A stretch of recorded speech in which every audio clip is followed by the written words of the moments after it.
ഇതെന്തുവാ? ഇത് മാങ്ങാണ്ടി. മനസ്സിലായ? മാങ്ങാണ്ടി. ഇത് നമ്മള് ഈ കൊട്ടക്കടിയിലിടും. എന്നിട്ട് നിമിഷങ്ങൾക്കകമായിട്ട് മാവ് എടുക്കുന്നു. അടിപൊളി, ഞാൻ കണ്ടിട്ടുണ്ട്. വെക്കുമ്പോൾ മാവായിരിക്കും.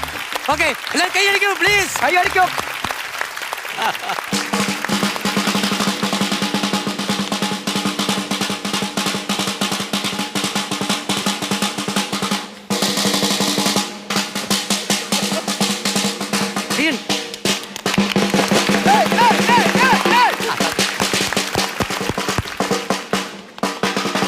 മതിയോ?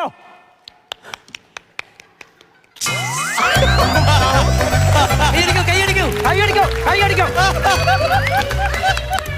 എന്തുവാ? ദോശമാവ്. ദോശമാവിന്റെ കാര്യമെന്നാ പറഞ്ഞേ? ആവന്നല്ലേ പറഞ്ഞോളൂ. ഞാൻ വിചാരിച്ചു വലിയ മാവ് മരമായിരിക്കും. ചെറിയ കൊട്ടക്കകത്ത് വലിയ മാവ് നടാൻ പറ്റുമോ?